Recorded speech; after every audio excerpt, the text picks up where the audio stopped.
ඌරගේ මාළු ඌරගේ ගෙදර කපනවා කියලා කිව්වට ඒක අපි හොඳටම දකින්නේ මෙන්න මේ දවස්වල. මොකද අපි එහෙම කියන්නේ උන් සැපගත්ත ගෙවල්, උන් පාටි දාපු ගෙවල්, උන් හොර ගෑනු ගෙනල්ලා සැපගත්ත තැන්වලදීම උන්ගේ මේ අපරාධවල නඩු හෙට අනිද්දා අහලා හිරේ යවනවා කියන්නේම පට්ට ආතල් වැඩක්. ඒක පට්ට ගේමක් කියලා තමයි අපිට දැනෙන්නේ. මෙන්න මේව තමයි මෙන්න මේ වගේ තීන්දුව තමයි JP වැඩ කියන්නේ. මතක තියාගෙන ඉන්න මේව තමයි JP වැඩ කියන්නේ. මොකද මිනිස්සු JP එකෙන් එදා ඉඳලා බලාපොරොත්තුනේ වෙනස්ම දෙයක්.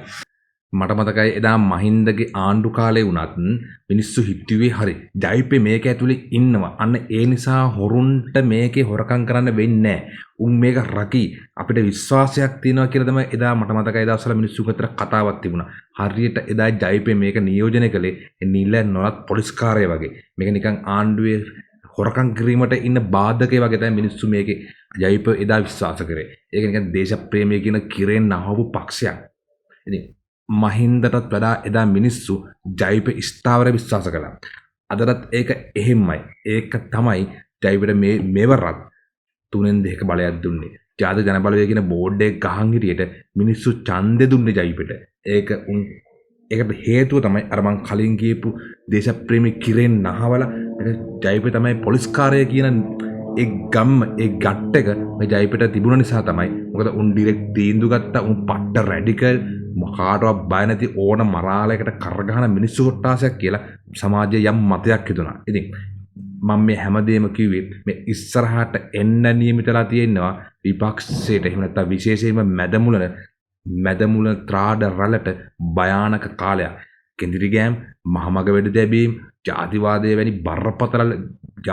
වැනි ප්‍රශ්න මේ සමාජයේ බරපතල ලෙස වැඩි වෙන්න පුළුවන්. මොකද අපි මේ දවස්වල දකින දේවල් හරියට 2015 2019 යහපාලන ආණ්ඩු කාලේ දැක්ක දේවල් වලට සමානයි.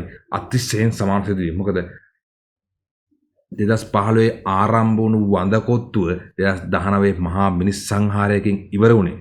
අන්තිමට උනේ රට ජාතිය බේර ගන්න කියලා මුළු පවුලටම නඩු තියෙන, මුළු පවුලටම සාපරාධී නඩු තියෙන, මේ රට විනාශ කරා කියලා නඩු තියෙන රාජපක්ෂ පවුල එකෙක් මේ රටේ මහපුරටපත් වීම. ඉතින් මේ දවස්වල ත්‍රිකුණාමල සිද්ධියෙන් පටන් අරගෙන ජාතිවාදී ප්‍රශ්න, තිස්ස විහාරයේ ප්‍රශ්න, මේ වචනයක් රණවිරුව කියන එක, සෙබලා කියන එක වුන්ට වචන වෙනස් වීම, මේ හැම දෙයකින්ම පටන්ගෙන හෙට අනිද්දා මේ සිවුරු රඳවන කොළඹට ගෙනල්ලා මේ නටන්න හදන නාඩගමත් එක්ක අර 2015 2019 නාඩගම ආයි නැවත වටේකින්. මොකද කුට්ටිආරච්චිලගේ Facebook ප්‍රොෆයිල් එකට ගියාට පස්සේ තනිකර සිල්ලරන් වගේ නාම රාජපක්ෂගේ කතා කරන වොයිස් කට් දිහා බැලුවම තනිකර දේශප්‍රේමී මේ රටේ එයාලා තරම් දේශප්‍රේමී නෑ වගේ තමයි රඟපාන්නේ. ඉතින් මේ රටේ සබුද්ධික ජනතාව විශ්වාස කරන්න ඕනේ මේ රටේ තියෙන සිංහල ජාතියට කොන්ද කෙලින් තියාගෙන රටක් ඉදිරියට නැගිටින්න බැරි කරේ මෙන්න මේ ත්‍රාඩ නලය. මුන් අද මේව කියන්නේ මොන අරමුණක් හිතේ තියාගෙනද කියලා ඔබ නිකමට කල්පනා කරන්න ඕන. ඉතින් මේ මොහොත තීරණාත්මකයි.